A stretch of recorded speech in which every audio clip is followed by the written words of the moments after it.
Hello. After watching this video, you will be able to distinguish between Boolean operators and apply them appropriately in a search. You'll also be able to locate and utilize relevant limiters to focus your searches.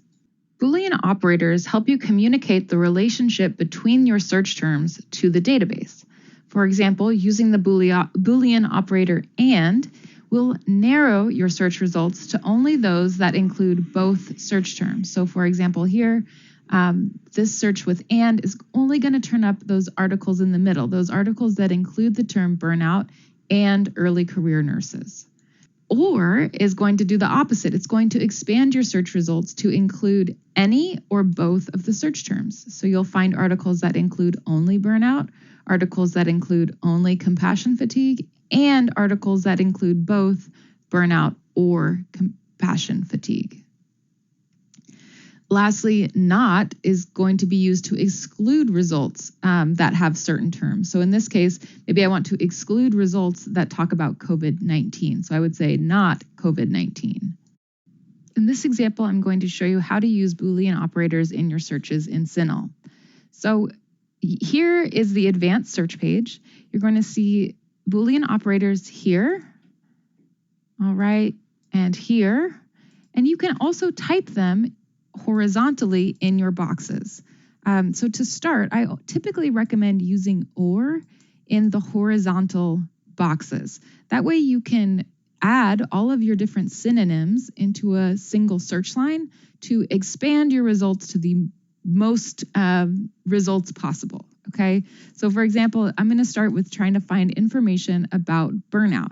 And after I looked at my CINAHL headings, I learned that compassion fatigue is a term that's related to burnout. So I'm going to include both of those terms. So let's click search. Great. We got a huge results list. We have 36,000 results. Let's talk about how we might narrow this down. So you might go back to your inquiry question and ask yourself, is there a specific population that I'm interested in when it comes to burnout? So for me, I'm interested in early career nurses. So let's go back to my search and let's use that Boolean operator and. We're going to use it right here.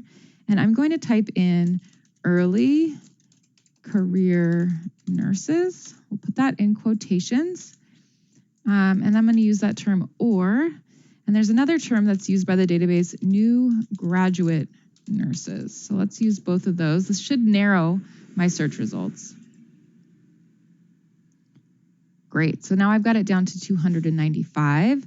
And here we have some other newly recruited nurses.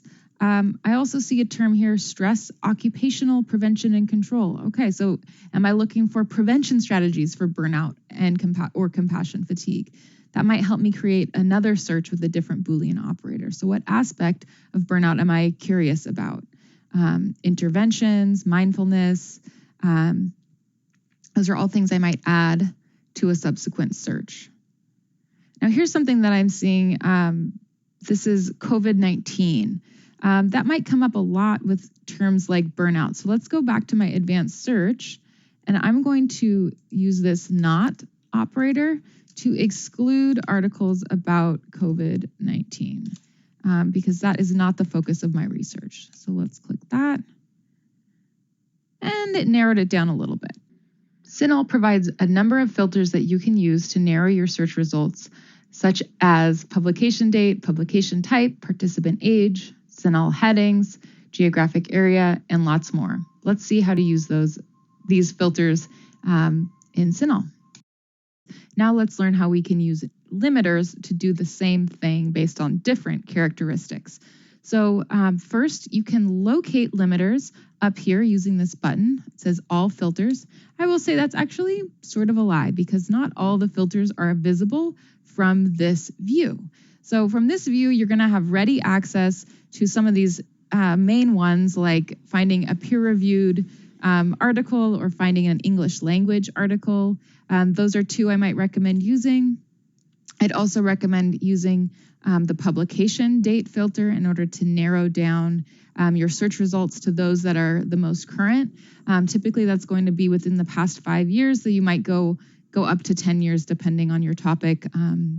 So that just keep that in mind. This is one way you can filter for results. or filter for publication date. The other one that I think is really important is publication type. Now this says source types, but that's not the same thing. So how do I access the publication type filter? Well, what you're going to want to do is go up to this advanced search button, click that, and it's going to take us back to the advanced search page, and you'll retain your search terms up here. And then what you do is you're going to scroll down, and what you'll see is there are a lot more filters available for you to use. So the one I want to show you specifically is the publication type filter. So especially if you're looking for a secondary source like a literature review, you're going to use this publication type drop down, and you can select multiple at a time by holding down the control button and clicking.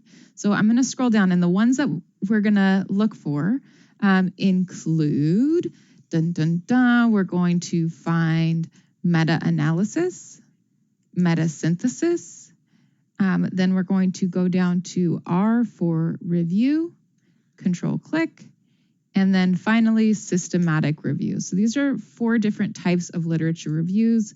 And so when you select them all, it will look for any of those publication types. So then I can go back down here, click search. And now I'm down to 22 results, which is excellent. Okay, so I hope this helps you in terms of how to access and use filters in your search.